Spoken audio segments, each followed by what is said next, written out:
Good evening, everybody. This is the regularly scheduled meeting of the South Haven City Council. It is Monday, May the 15th, 2023. I'd like to call this meeting to order. In vacation this evening, nobody here, so we're just going to observe a moment of silence, please.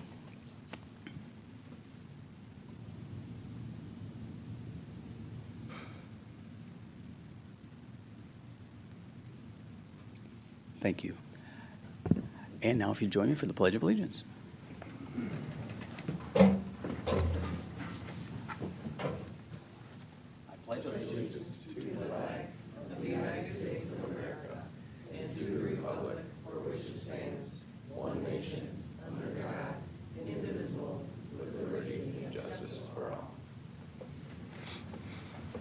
Roll call, Megan. Jeff Arnold. Here. Wendy Onuki. Joe Reeser. Here. Steve Schlack.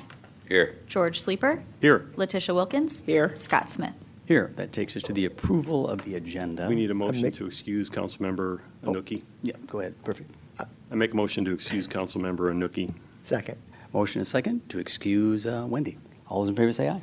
Aye. Opposed, no. She's excused. All right, now, agenda. I make a motion to approve the agenda with the swapping of items 6 and 7. So item 7 would come before item 6. Second. All right, motion and second to approve the agenda as just suggested. All those in favor say aye. Aye. Opposed, no. It's approved.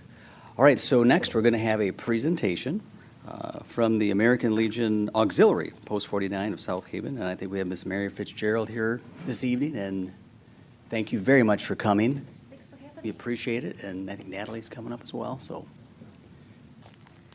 Well, again, my name is Mary Fitzgerald, and I'm the president of the American Legion Auxiliary here in South Haven.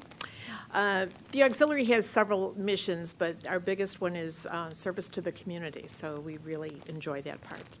I'm here this evening for a presentation on behalf of the auxiliary to present the chief on this National Peace Officers Day, the first gift of one of our ongoing projects.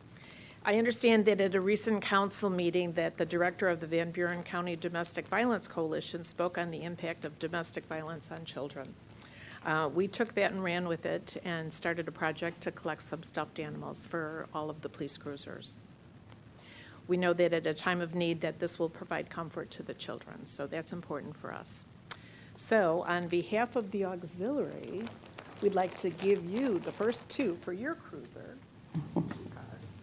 And we will be dropping off another big sack of collected animals tomorrow. They'll be in the same format, in bags with notes from the auxiliary.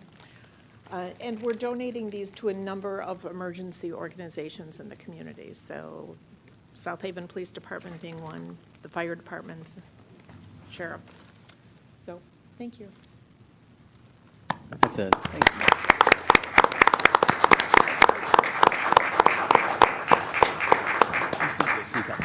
And thank you very much to you and everybody involved. That's a fantastic gesture. So thank you very much. And thanks for coming out tonight. Absolutely. All right, now we're going to go to public comment. And this is for items on the agenda, excluding items for which we're going to have a public hearing. So I think we have two public hearings tonight. So any other items on the agenda, if anyone would like to make a comment, just come on up, state your name and address, and you'll have up to 5 minutes. Again, this is items on the agenda, excluding the public hearing.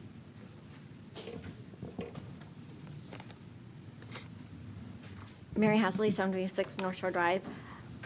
I was just curious with regard to the consent agenda item. Sorry, now I see. Has anything like that been done for any other property? I couldn't find anything. It does look worthy, helping with drainage, especially if the water's on the sidewalk, but I was just curious. I would just like to applaud the efforts of the American Legion Auxiliary. They do a fantastic job, and I'm proud to be a member. Also, I look forward to the gift from the American Legion Post 49 for James McLaughlin for the monument. Hopefully that will be accepted. It appears fine under the gift policy. And it's great to see 13 more life jackets for the loaner program. This is a great way to start off the summer. Thank you. Thank you. You want to comment on that license agreement? Yeah, I'll have Bill come up, but I know that we do a variety of license Yeah, agreements no, around the that's city. not uncommon.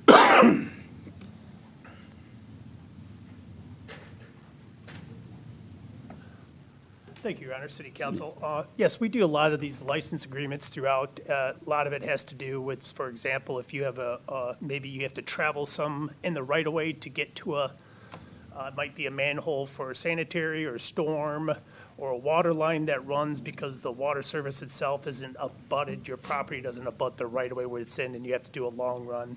These are typical that we have done for many residents or many properties in the city proper, as well as South Haven Township with Casco, with the authority, as well as others. So it's typical. Sounds good. Thank you. Appreciate it. Was there anybody else for items on the agenda excluding those two public hearings? All right. Seeing none, that takes us to the consent agenda. I make a motion to approve the consent agenda, items A through H. Second. Motion is second to approve consent agenda items A through H. No questions on that? This is a roll call. Arnold, Yes. Reeser, Yes. Schlack, Yes. Sleeper, Yes. Wilkins, Yes. Smith. Yes. That takes us to old business. City Council will be asked to hold a public hearing for the fiscal year 2023 and 24 budget. Make a motion to open the public hearing. Second? Motion is second to open the public hearing. All those in favor say aye. Aye. All right, public hearing is open. Who's got this? Michelle's up here. Good evening. So take us away. Sure, Mayor, this is our proposed budget for the 2023-2024 year. I do know that Michelle and all the other department heads have really worked a lot on this. We have certain allocations for city council priorities. We also have things in here, like you'll see in the police budget, we have allocated for new body cams and new police car videos, so that's all in this year. So we've done a lot of our due diligence with our department heads and have rolled this in. I know Michelle has kind of looked at the taxes, and we can kind of go into some of that. Michelle, can you talk about the tax rates? Yes, I have verified now the tax rates with the Van Buren County Equalization Director, and we do not have a Headley rollback this year, so the tax rate request that is in the budget, it was added a couple weeks ago, that is what we are proposing that we'll be getting our taxes on the millages this year. Darn, we still have to pay. All right, this is a public hearing. We're not going to be taking action tonight, so this is a public hearing. I know you did the presentation last week. That's all we've got for right now. We're just going to wait and take questions. Okay. So if anybody has any questions, comments on that, come on up, state your name and address. You'll have up to 5 minutes.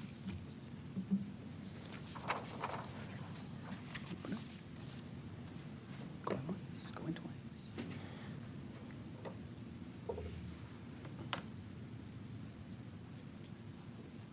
Mary Hasley, 726 North Shore Drive. With regard to the taxes, so it looks like there's actually a tax increase being proposed for the city portion of the millage. If that could be explained, why we need that. It looks like there's a surplus from the funds overall, and that would be beneficial for homeowners who have to pay the tax to understand why it's being increased, especially when property values go up, so the income to the city automatically goes up with our property.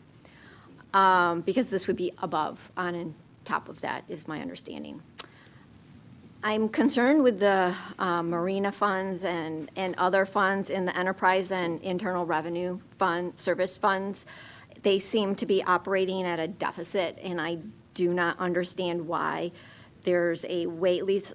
I understand that the fees are commensurate with other fees, but maybe if we're operating at a deficit, they need to be a little bit higher. In fact, in comparing some of them last year, it seemed like we were lower than some and higher than some. So maybe there's some room to go up. And I didn't understand why there's a deficit for the beach fund. I know that more people are being added, but I think that would come under a different budget. It would be nice to know what is in which budget so that we can understand the increases and expenses.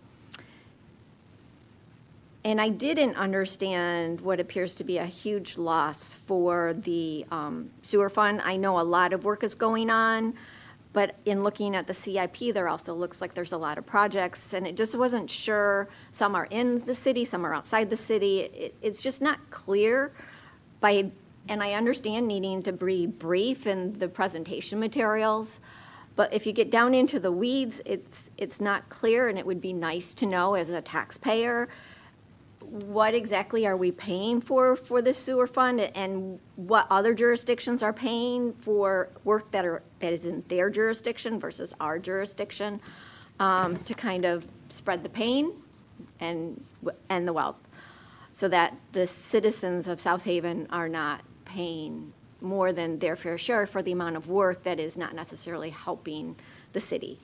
There's many budgets that I identified in an email to you with regard to contractual services and other services, and they just didn't seem to make sense. Again, I understand it's the tip of the iceberg. I unfortunately couldn't be at the budget presentation. The minutes for the budget presentation are too skeletal to appreciate it, and there's no video. If this was covered, I apologize, but it would be very helpful, again, for the taxpayers to understand why the city, for example, why the city council has a $50K contractual services budget and a $25.6K other services and charges budget. The city manager has a $10K contractual services and $7K other services. The city treasurer has $30K and $1.4K for those two respective. I do understand that there is a finance consultant, but as I indicated, her fees exceed that. So I'm not trying to point any fingers. I'm just trying to understand the facts. I like to have numbers add up correctly, and I like to understand what's going into the composition to make those numbers, which gets me to the legal firms. I've asked a couple times now, and I've yet to have an answer. I know the city routinely pays about 4 different legal firms. And I understand there's different accounts, but which accounts go to the general legal fund? Which accounts go to other funds?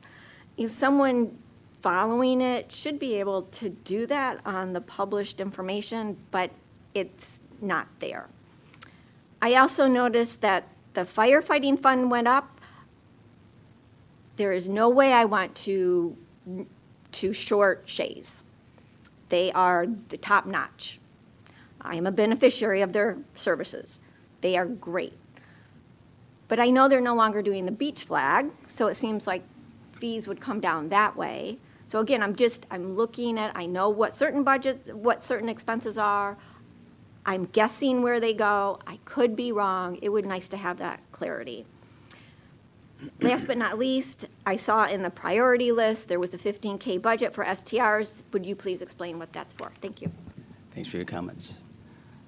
That was a whole lot of answer all those. Any one you want to take a shot at? You want to just explain maybe the Headley comment as far as why the tax, maybe go take one of them and the rest maybe could Well, respond. I can tell you that the increase of 0.1 mil, we levy a refuse mill, and it can go up to, I think, 1.7. 1.9. 1.9, and we've been levying 1.7.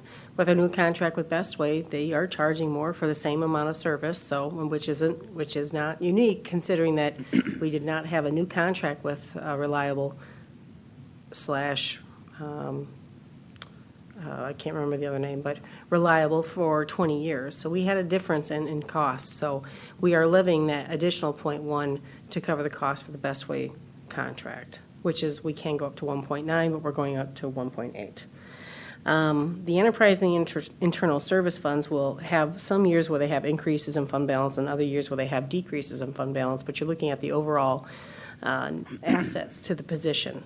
Is that correct, Michelle? Is that how you just say it? Yes, and the sewer fund that was mentioned, we do have to record the projects that are ongoing for next year as expenditures, and then at the end of the year, they do get moved to capital assets. But that's the way we have to account for them.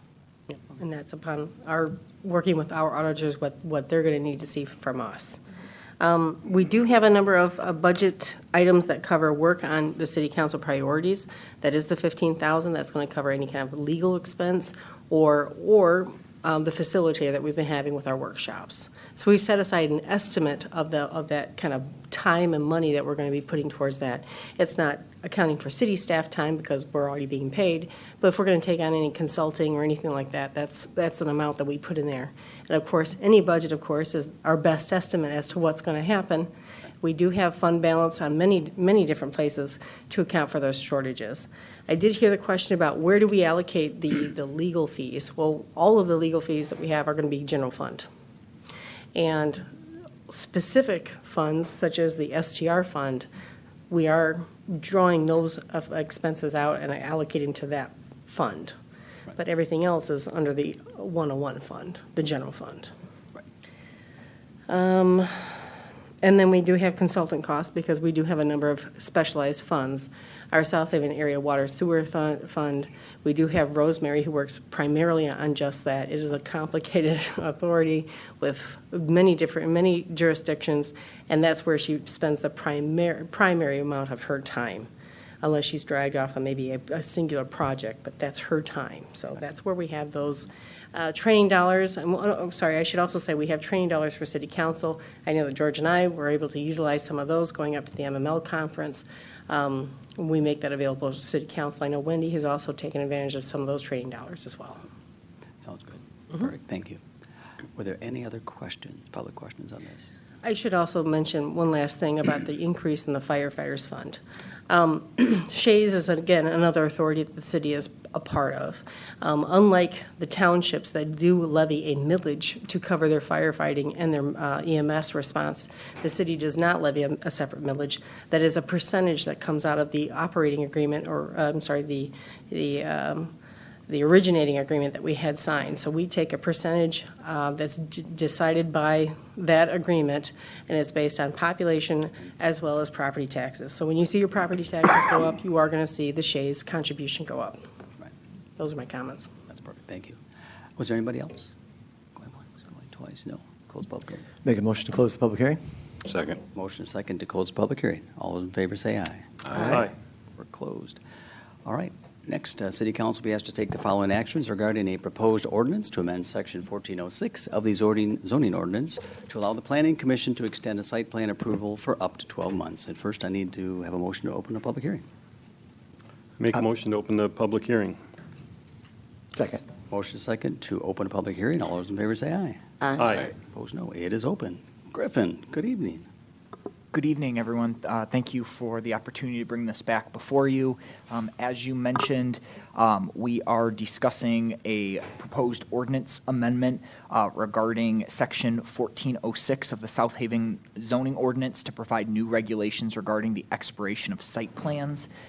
This proposed ordinance amendment was brought before you all 2 weeks ago, and the short summary is that presently the Planning Commission may grant an extension of a site plan approval of up to 60 days. But with projects continuing to face delays related to obtaining labor and materials, the Planning Commission, at city staff's recommendation, recommended an amendment that would give them, the Planning Commission, the ability to extend site plans for up to 12 months rather than being limited to 60 days.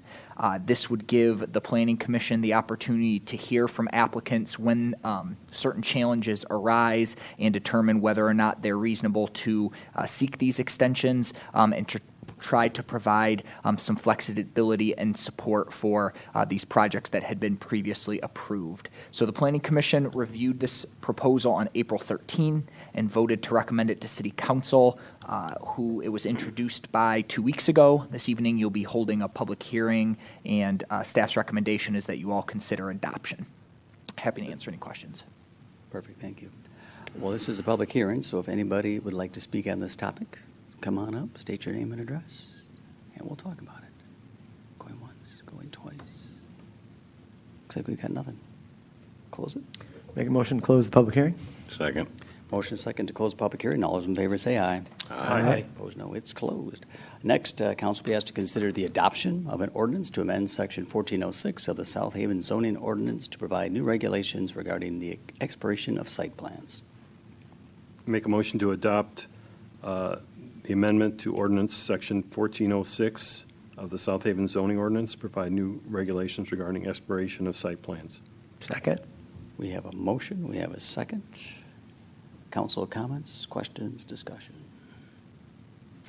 Nothing. All those in favor say aye. Aye. Opposed, no. It's approved. Thanks, Griffin. All right. Now we're going to keep the gift train going. Next, new business. City Council will be asked to accept the gift of a monument recognizing Medal of Honor recipient Mr. Jim McLuhan from American Legion Post 49 to be placed on the front lawn in front of City Hall. I make a motion to accept the gift of a monument recognizing Medal of Honor recipient James McLuhan from American Legion Post 49. Second. We've got a motion. We've got a second. Who's got this? Thank you, Mayor. Thank you, Council. So we are very pleased to receive this gift, if Council approves it, of a monument in similar size as the Dwayne Dewey Monument for the Medal of Honor recipient Dwayne Dewey. And this one would be for Jim McLuhan, obviously for his courageous acts in Vietnam. We do have the script that would be going on, and we do have, I believe, see Mr. Turner here. I do not see Mr. Turner here, but the American Post 49 will be giving this to them, to the city. And we have a location picked out, and it has been approved by the American Legion. Perfect. Well deserved. All right. We've got a motion. We've got a second. All those in favor say aye. Aye. Opposed, no. It's approved. All right. Next, City Council will be asked to accept a gift from Safe Kids of Greater South Haven for 13 additional life jacket loaner boards to be installed on various city beaches. Make a motion to accept the gift from Safe Kids Greater South Haven for the 13 additional life jacket loaner boards to be installed on the city beaches. Second. We've got a motion. We've got a second. Kate, I know Pam's here. Does Pam want to share, or she just wants to make sure we say yes? We'll do that. Questions? Okay, there you go. So Pam from Safe Kids Greater South Haven has come forward with a very, very generous gift of 13 additional life jacket loaner boards. As you know, we have had 2 installed, one at the North Beach, one at the South Beach last year. It has been well received. She does have a very generous donor who is willing to donate not just the boards, but up to 20 jackets per board with 10 replacements for each board per year. It's a very generous gift. We can definitely deploy them on our beaches, and some of our beaches are quite large, and we can deploy them at many places along the beach. I do want to mention that this is updated information rather than what is in the packet about the 20 jackets with up to 10 replacements per board per year. Also, we know that those 2 previous life jacket loaner stations were approved in last year, not in the future today. So thank you, Pam, for helping me out. Are there any questions about the life jacket loaner stations? I'd just say thank you for continuing the work you're doing. So they're appreciated, and anything to make it safer, we're on board. We do have approximate locations, but that'll kind of move as to where the conditions are best. Okay, sounds good. If there's no other questions, we've got a motion and a second. All those in favor say aye. Aye. Opposed, no. It's approved. Thank you. Have a great night. All right. I'm going to read some names. Next item. All right, City Council will be asked to consider a motion to appoint the following individuals to the respective boards and commissions with terms beginning June 1, 2023, and if I goof up your name, I apologize. First, we have Brent Nichols to the Airport Authority for a 4-year term. Next, we have Ross Woodhams to the Airport Authority for a 4-year term. Bob Burr to the Board of Public Utilities for a 5-year term. Bill Roberts to the Board of Public Utilities for a 5-year term.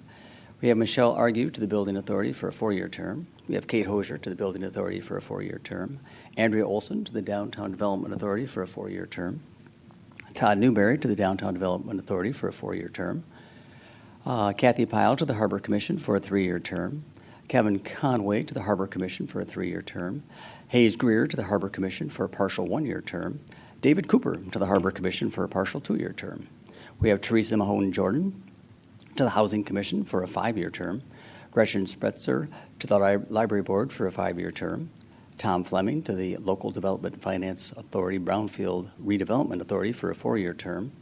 DeBelsa Mata Garcia to the Local Development Finance Authority Brownfield Redevelopment Authority for a 4-year term. Scott Reiner to the Parks Commission for a 3-year term. Sandy Fensky to the Parks Commission for a 3-year term. Clark Gruber to the Planning Commission for a 3-year term. Ms. Janice Varney to the Planning Commission for a 3-year term. And Mr. Elijah Haney to the Planning Commission for a 3-year term. Phew. I make a motion to appoint the individuals read by the mayor to the respective boards and commissions with the terms beginning June 1st, 2023. Second.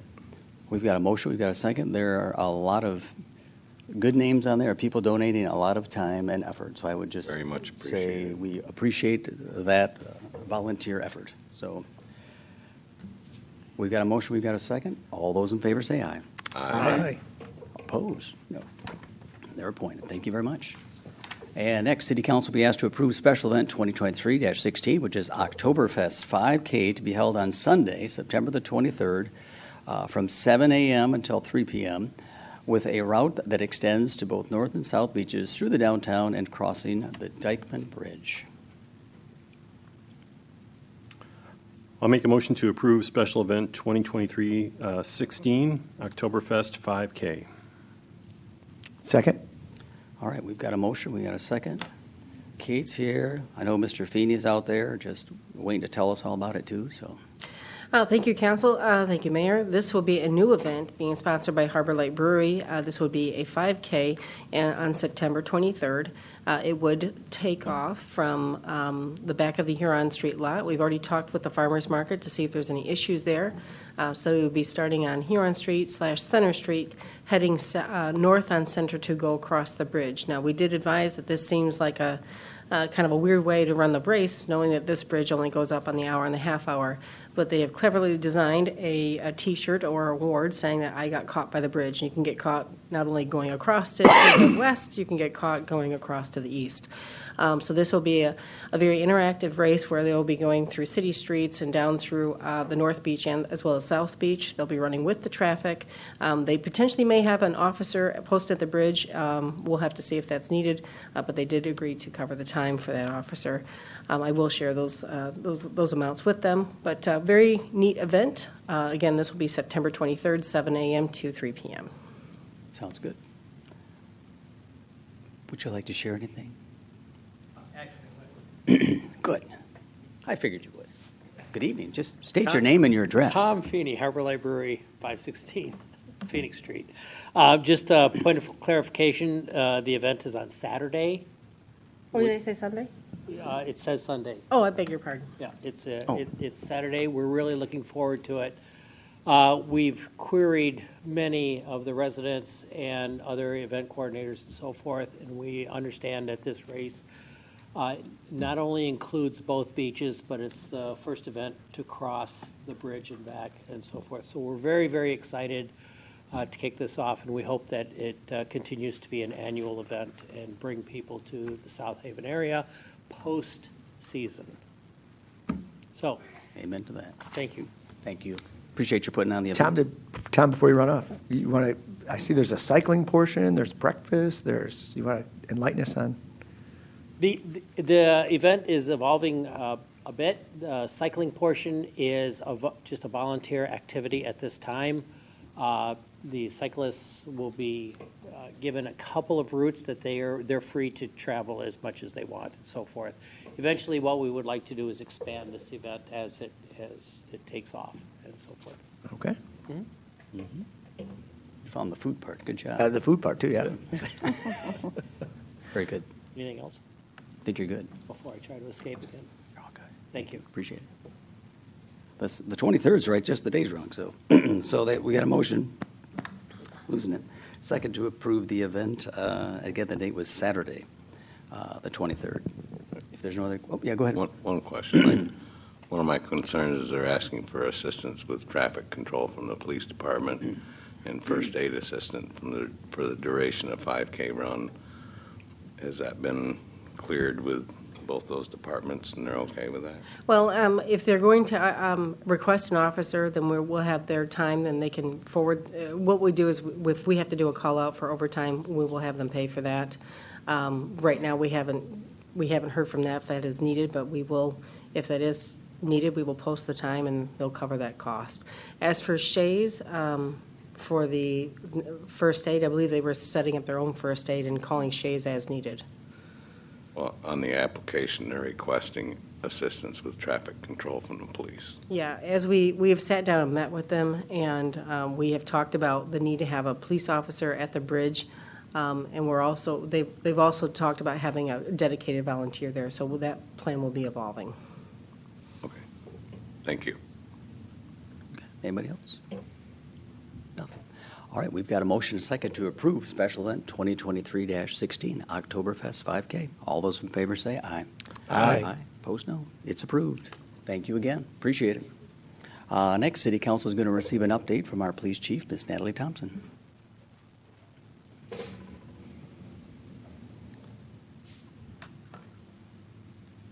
And good evening, Chief. I'd like to start with our statistics, and just for, to save time, each month I'll just be giving you the year-to-date statistics. So what I will present is from January 1st, 2023 through April 30th of 2023. So far this year, our top 5 offenses, we've got driving violations, followed by obstruction of justice, which is warrant arrest or court order violations, followed by assault, larceny, and then trespassing.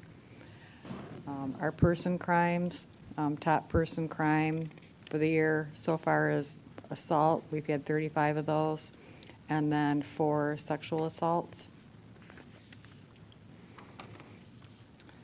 For our property crimes, our top property crimes are larceny and retail fraud, followed by fraud, stolen vehicle crimes, damage to property, burglary, and then we've had a couple forgery, embezzlements. We've had 1 robbery. So larceny and retail frauds they remain our top property crimes. Calls for service, again, as of April 30th, in the South Haven Township, we have had 325 calls for service. In the city, we've had 730, so that is a total of 1,055. So we're on track for another busy year. Last year, we ended up with 6,087 calls for service, so we're about on that track, it looks like, for this year. For arrests, we are up to 175, and last year we had 441. So we're going to be probably higher in arrest. Again, we are full staffed right now, so that helps. Citations and warnings, as of April 30th, we've got 894. Last year, for the entire year, we had 1,685. So again, we're on track to probably exceed last year's numbers. Foot patrol hours, we're going to be ramping those up now that the weather is warm. So far, we've had roughly 70 hours, and those are documented on the officers' daily activity reports. Last year, we had a total of 408, so we're going to try and get that number higher this year. Complaints, and this is also another phrase would be reports. These are incidents that we do a police report on. As of right now, we have 581. Last year, we had a total of 2,135. Property checks, this year we've had 205 so far. Last year, we had a total of 1,095. And just as a reminder, we do most of these in the winter and fall, but we can do these year-round. Throughout the summer, you go on a vacation, these are year-round, so just a reminder about those. 2023 citations, so far for the traffic moving violations, we have issued 340. We've given 418 warnings for traffic. 94 parking citations, 29 other non-moving traffic violations, and 12 ordinance citations. Have not done a lot of golf cart enforcement yet. I don't know if it's been the weather, or haven't had a lot of complaints about them, but I'd expect that number to increase by next coming. month. And then assaults, again, for the year, we have had,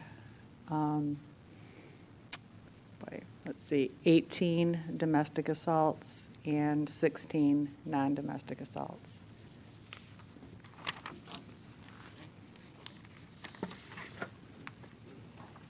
And today, May 15th, is National Peace Officers Memorial Day, with the calendar week in which it falls is National Police Week. So that goes through Saturday.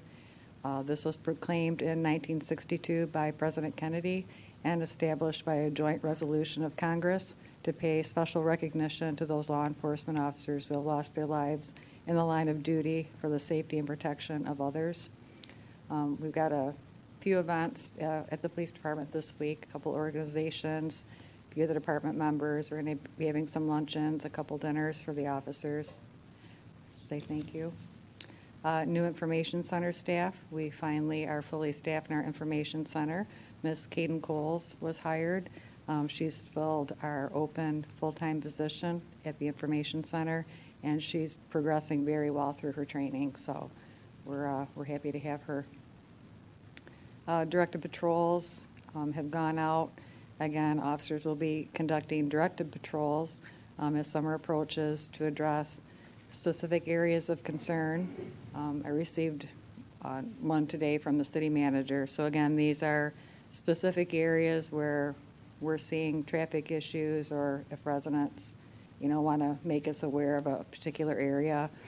This is in addition to our speed sign that we have. We have a little bit of a waiting list for that, but just really important to let us know. And then those are mandatory for officers to do some of those on every shift.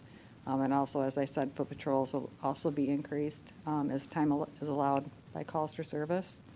And then finally, July 3rd event planning. We have been very busy working with several organizations and other law enforcement agencies to get ready for the event that is quickly approaching. Good. Thank you very much. Questions or comments for the chief? Just one comment.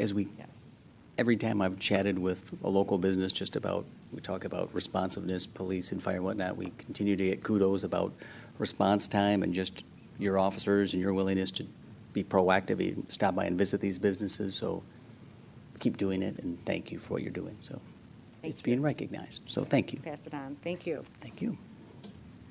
All right. Next, we have public comment. So now citizens in the audience will be heard on items not on the agenda.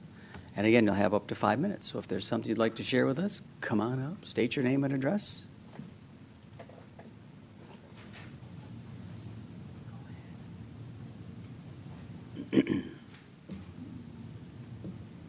Good evening. Diane Carlson, 74 South Haven Street. I spoke at City Hall 2 weeks ago regarding the 62 South Haven Street Drive STR driveway installation. This is going to be a high summary of where we are today, because I won't go into details. I sent copies of a meeting we had last week with Kate and city engineer and STR coordinator. The zoning administrator. Zoning administrator, excuse me. My husband and I, Joe was there. So I won't give you all those details. I assume you've read that. But I do feel it's appropriate that some of the people in the public, the citizens, will get caught up a little bit. So as of today, 62 South Haven Street currently has renters. There's a house full of renters there, although they do not yet meet the STR ordinance requirements. The STR permit currently is on hold and has been for 18 months. We've been told that as long as an STR owner can show progress towards being compliant with the ordinance, they can rent. Again, to date, the owners haven't paid for a permit for 2023, so I'm unclear on what the status is, really. But an interesting thought, Is a citation appropriate since they have not posted their STR permit that they don't have? Or should they be fined for renting without a permit? Just a question. Can't have it both ways, it seems like. So I'm not going to speak anymore. They say a picture is worth 1,000 words. So lucky you, I don't have 1,000 words left. I just have a picture to show you the current state of the rental. This is what it looks like right now.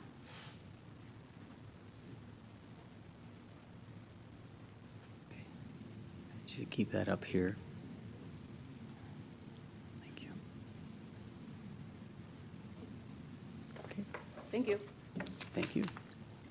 Anybody else? Good evening, Annie. Annie Brown, 114 Michigan Avenue.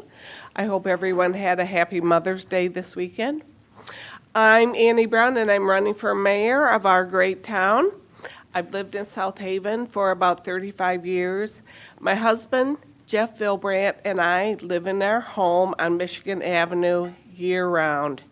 Our 3 children attended South Haven Public Schools from preschool through high school. We are huge supporters of South Haven Public Schools, and we are excited about presenting the Vilbrandt Family Scholarship to a graduating senior this Thursday night. My husband and I owned and operated the Vilbrandt Family Funeral Home for 20 years. We started our funeral home in 2000 when a competing funeral home began to price gouge South Haven families. I served on the South Haven School Board for 13 years. If you think I tiptoe around issues or pussyfoot when the going gets tough, you don't know me very well. Last Friday, I spoke with Ward 1 voters, and they told me loud and clear what the issues are.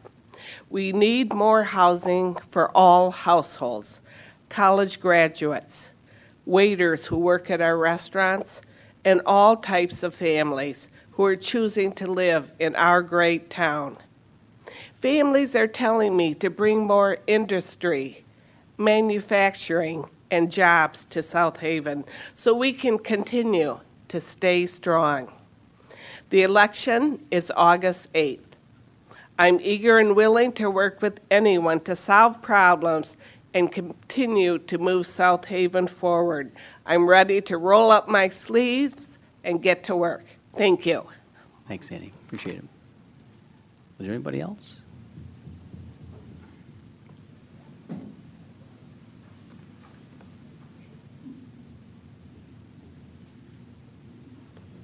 Good evening. Good evening. My name is Tony Carollo. I own a house at 242 Oak Street in South Haven. You may have heard about 240 Oak Street. It's been kind of subject of controversy for over a year now, and we're trying to get to the bottom of this thing.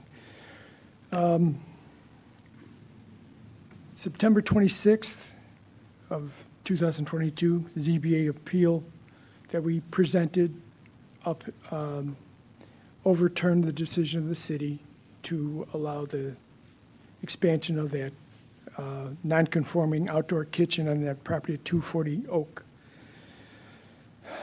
That appeal, the zoning board appeal, was protested by the neighbor who owns 240 Oak. And they brought it to the circuit court. And the circuit court of the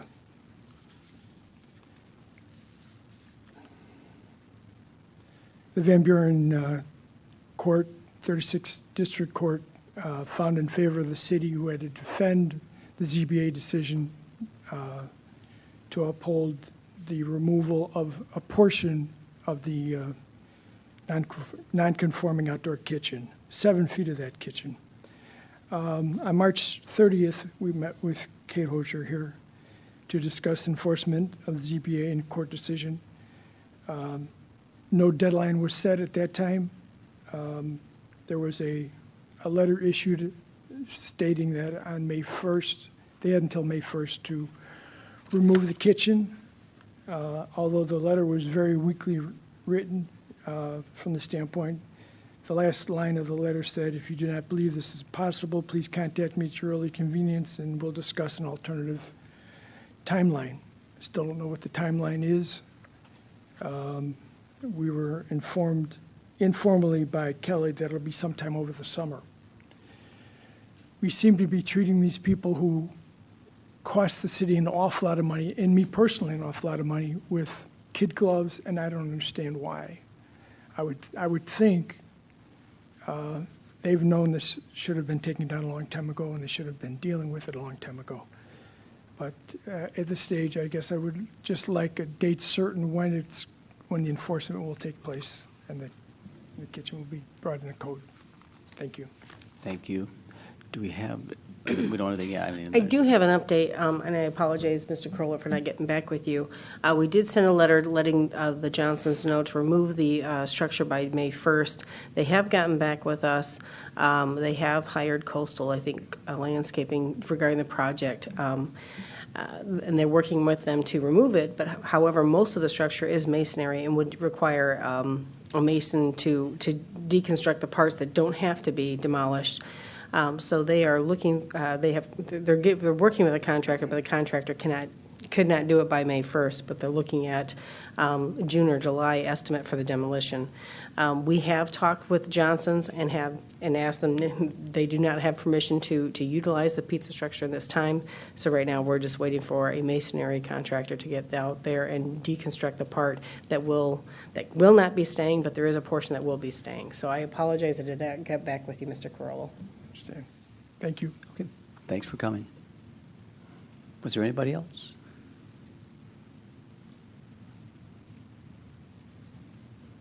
Joe Wilkins, 811 Indiana Street. Good evening, Bishop. Good evening, Scott.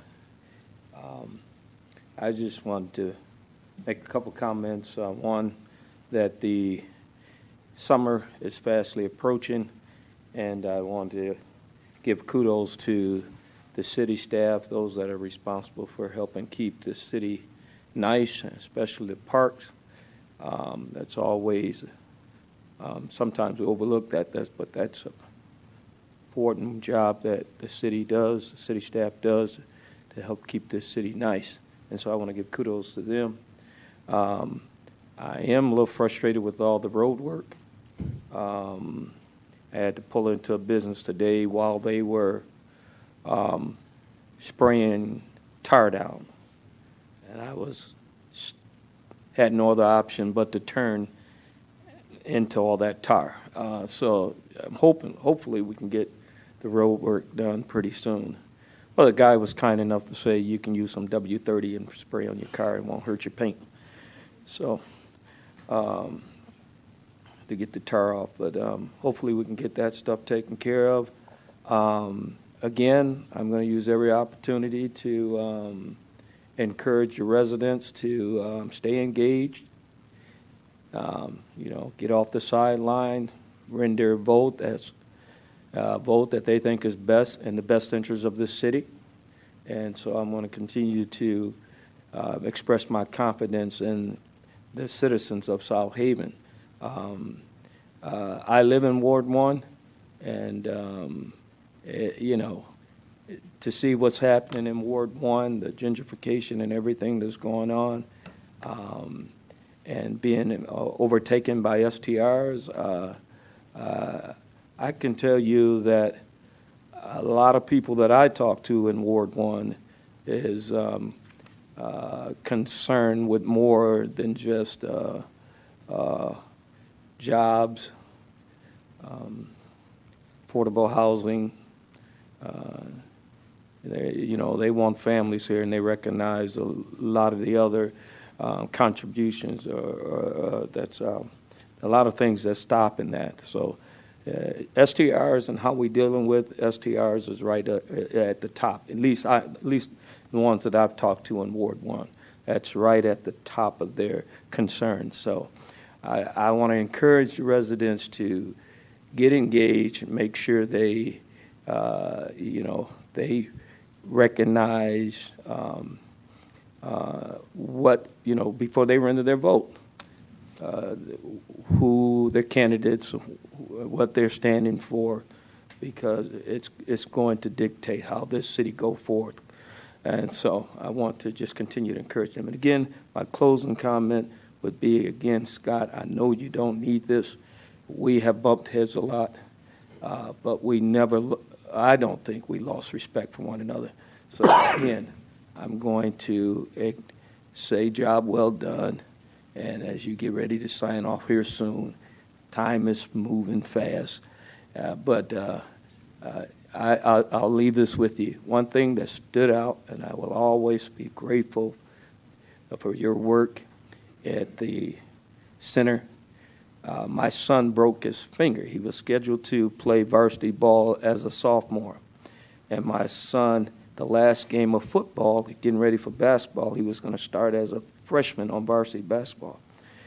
He broke his finger. He went to the hospital, saw the doctor following up, and the doctor had him moving his finger around, and it just summary that finger wasn't acting right. And we took him to see Scott. And Scott, right off the bat, recognized that not only did he break his finger, but he tore his tendon. He severed his tendon that had rolled up into his wrist. And he had a limited amount of time. And that was like we had to go into emergency surgery. Luckily, we were able to get a doctor to come in that Saturday to try to get that tendon and pull it back down. And he worked with Joe for months to try to get that finger to move again, because you lose that tendon from the tip, it won't straighten out again. Mm-hmm. And so Scott's work allowed Joe to finish his high school career in playing sports. And thank you for that. I appreciate it. Thank you.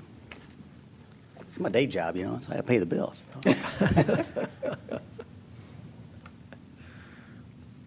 Good evening. Hi there. Lisa Crew, PRs 561, Indiana. I have several little notes here, kind of a grouping of information and things. I just want to watch the time. Typically, I communicate with the city staff quite a bit, and when I do communicate with the staff, I typically get fairly prompt responses.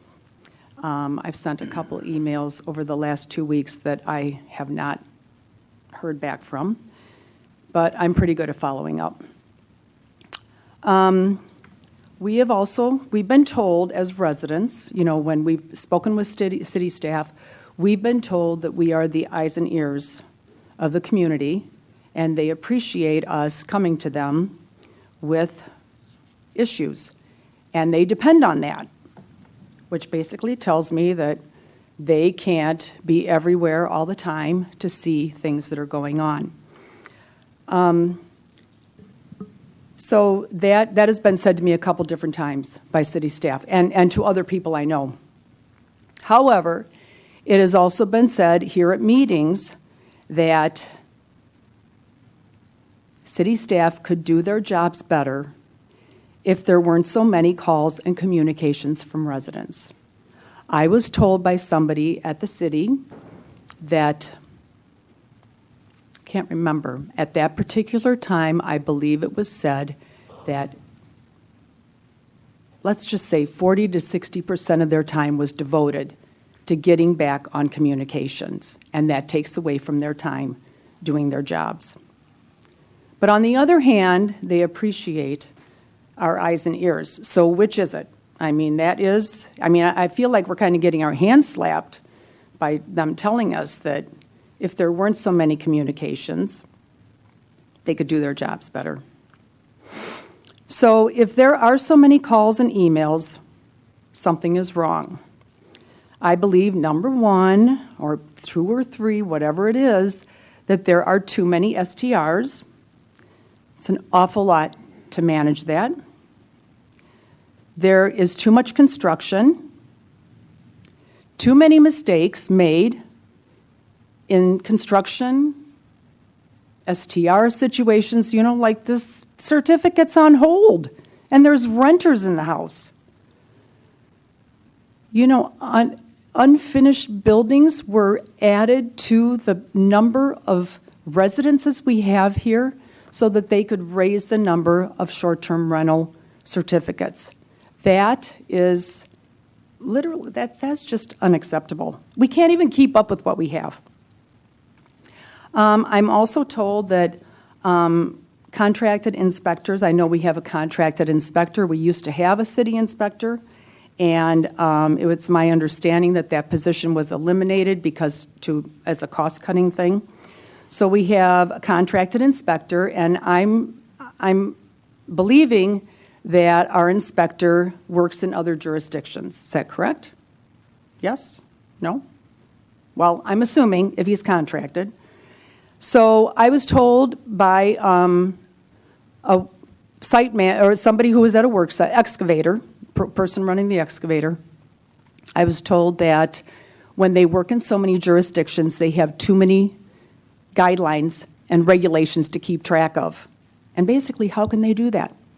We've got, what, a 350-page zoning ordinance? I mean, how can a single individual keep track of that? Also, I live in the southwest downtown area.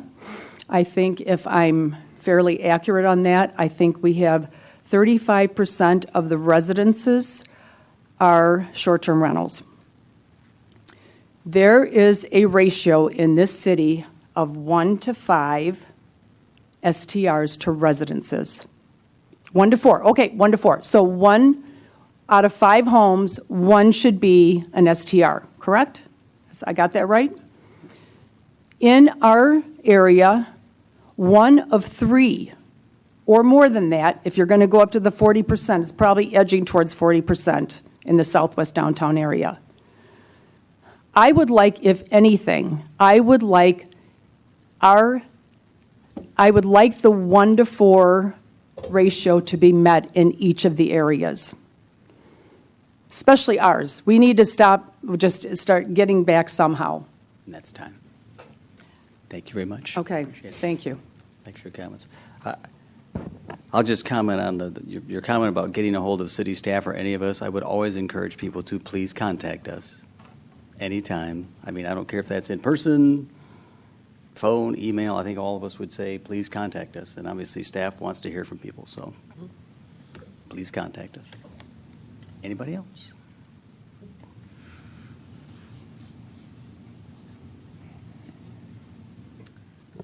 Mary Hasley, 726 North Shore Drive. Good evening. I keep saying I'm just a voice. People come to me with concerns that they have or had from trying to work with the city.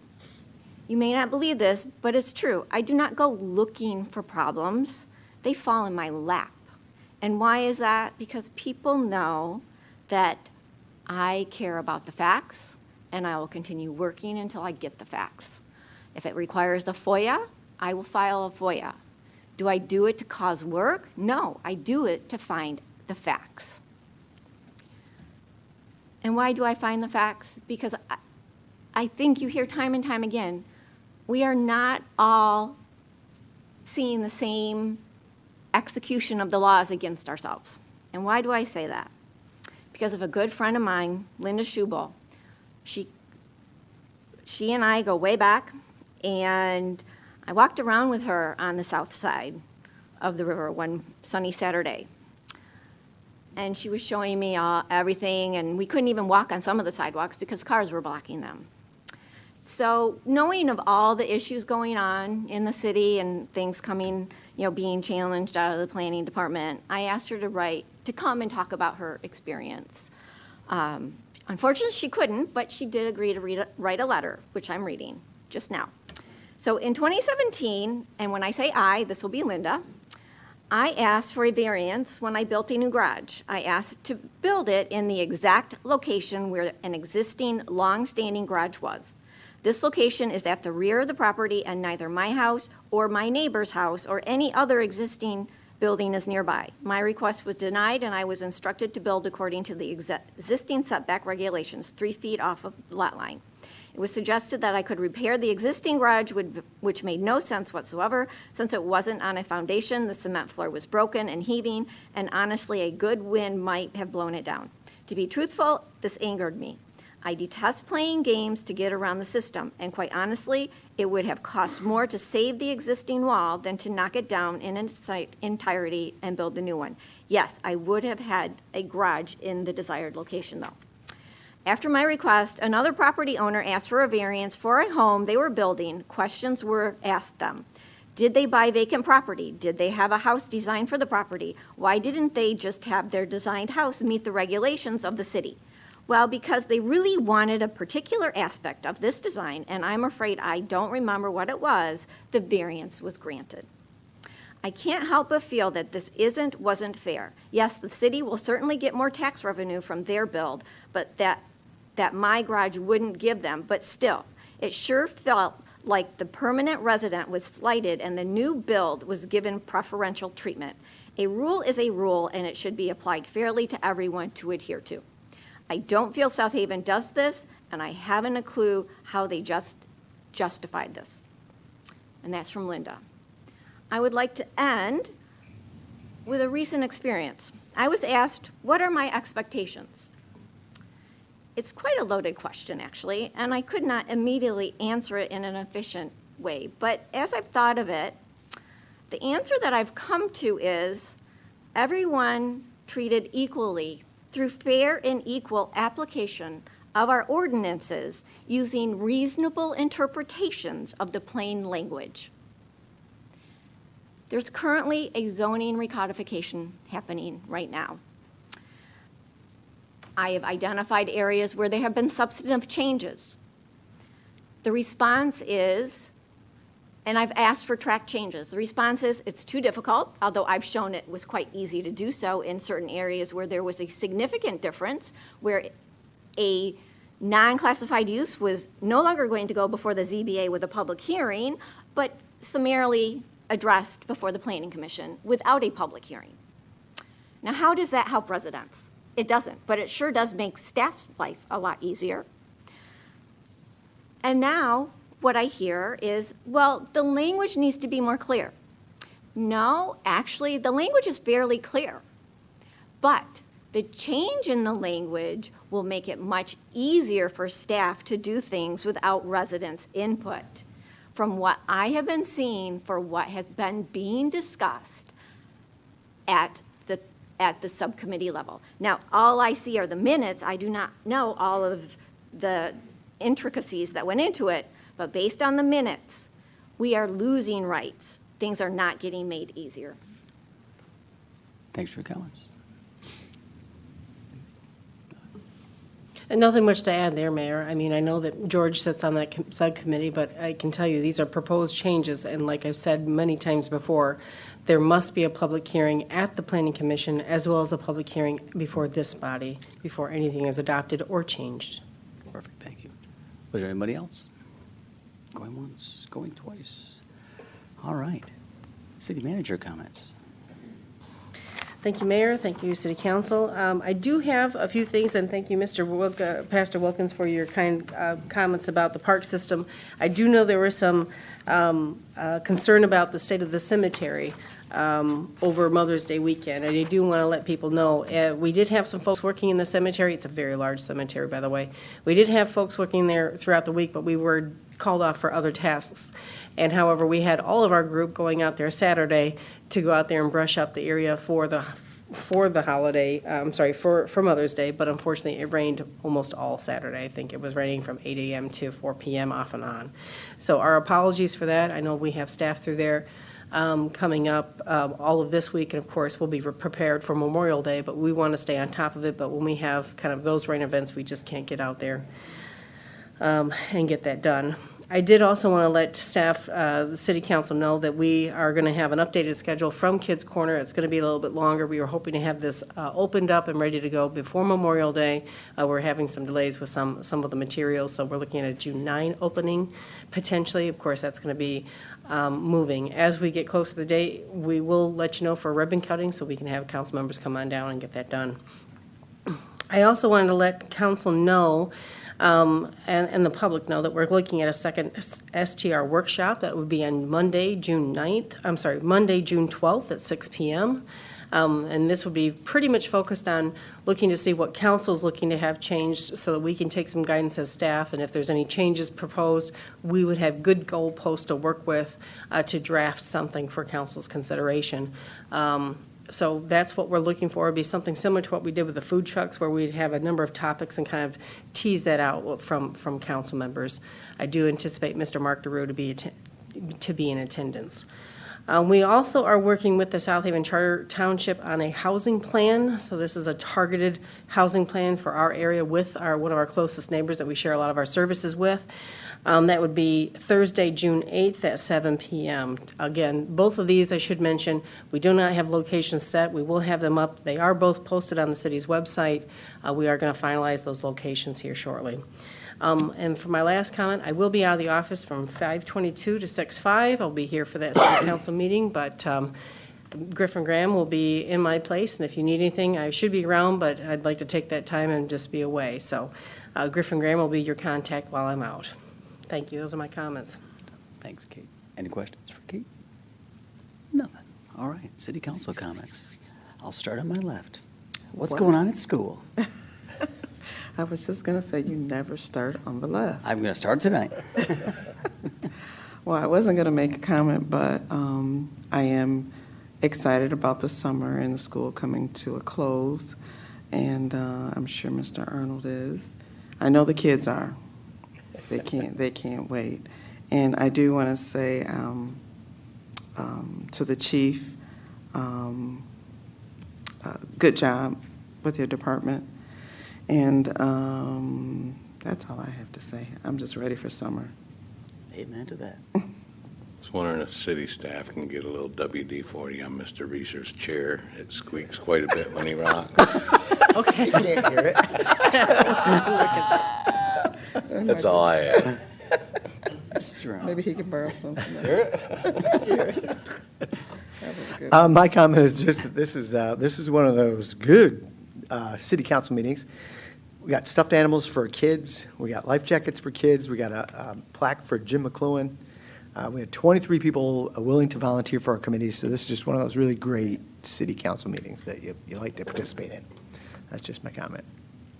Point. Very good. George. Yeah, I just want to also thank all those that are volunteering their time and effort in the various boards and commissions. It really is a great way to serve the community, and I appreciate everyone doing that. And thanks to everyone that came here tonight and gave us your input. It's much appreciated. That's it. Well stated. Joe, good evening. I'd like to thank the Tourist Bureau in South Haven. I was fortunate enough Thursday evening, late afternoon, to go down to the pavilion, and they had the radio disc jockey there, and people were being interviewed. And I thought it was wonderful that the various businesses were able to sit down and talk on the radio and promote their businesses, many of which all of us shop in, and I really enjoyed that. And I thought it was a great event for tourists, I thought it was a great event for locals, and I thought it was a great event for businesses. So I compliment the Tourist Bureau for putting that on. I woke up Saturday, and I live across the street from the beach, and I walked along Monroe Boulevard, and I got to tell you, Kate, the beaches look pristine. I hated to see people walk on it because you could see footprints, but they had just swept the beaches, and they looked beautiful. I have to bring this up. Wednesday, Ms. Carlson asked me to join her and Kate and several other city people and talk about the concern she has about the short-term rental across the street from her. And I'm not going to give my opinion, right, wrong, or indifferent, but I will say our ordinances and our zoning when it comes to short-term rentals and the whole zoning issue, I'm a fairly bright guy, and I can't keep up with it. And I compliment Diane for the job she did, an Omen's job, putting together all the facts, figures, documents, and she made her case. And I have to compliment Kate. She had answers and information I don't even know about. Some of it is just too much to keep up with. The end result, I feel sometimes in these cases, the residents don't feel satisfied because they can't understand or come to a resolution that they feel is satisfactory. And in Diane's case, it's only going to get worse, I heard what's happening. So I just think it's unfortunate. And the bright spot is I hope when we go through the recodification that we can make these things clear and understandable for both the city and the residents, and maybe that'll cut back some of the phone calls. The last issue, and I think this is a bright spot, I know a lot of people are concerned about short-term rentals. I've gone out of my way to talk to someone in the short-term rental business. I met with him about a week and a half ago, listened to his side of it, and everyone's got their own side. But I do think the city's doing a good thing. June the 12th, everyone should know, that's the second workshop. And this is not a time for people to come in and give their opinion as such. It's a time for people to come in and give their feedback, what they'd like to see in a new ordinance, especially city council. So I think all of us should be prepared to make recommendations. This is what I've been asking for since the beginning of the year. So I'm looking forward to the residents, I'm looking forward to my fellow council people and staff to all come together and try to make recommendations and come up with in the next few months some solutions to this problem so we can move forward, because it is dividing this town and it doesn't have to be that way. I really think we are closer than we think, but we all have to compromise and be open and talk about it and come up with a conclusion. No one's going to be totally happy. I've said this before, but we have to take a position and then live with it. But we have to look at it the way it is right now. Thanks. Thank you. I agree with Jeff. A very good meeting tonight, right? A lot of good things, and as mentioned, to our volunteers, to our boards and commissions. Followed up on that CVB, I think South Haven was one of 5 locations. One of the other ones was the Big House. So we're in good company here. We're in line with Michigan Stadium, which is kind of fun. Also, CVB, there was a dedication, but they unveiled their fish sculpture. If you've had a chance to go down by the splash pad, it's pretty cool down there. And it's a koi fish, in case you wonder what kind of fish it was. I'm not a fisher person, so I had no idea, but it looks like a fish. So that's all I know. But it's pretty cool, and the paint changes color. The artist was, this gentleman that did it has done work on Art Prize and whatnot, so pretty cool. It will change color depending on the light, the time of day. So go down, check it out, get your picture taken with the fish. Pretty fun. Michelle already snuck out. Thanks for your work on the budget. To Kate and Griffin, I just want to, again, give them kudos. We spent a lot of staff time going out and talking to our businesses. So later this week, there will be Spencer Manufacturing is going to be bringing plans to do some expansion work here in the city, which means investment, jobs, locally owned business, great stuff. Met Grace Manufacturing, Albemarle, Wyckoff, investment in the tens of millions of dollars, a lot of new jobs coming to that facility as well. Again, check their websites, go by their, the message is the same every place we go, looking for help. Some of these places are offering $10,000 sign-on bonuses to, get people to stay with jobs. So, it's a good time to be looking for work. So if you know people, we got a lot of really good manufacturers here in town trying to land help. So get people up and at them.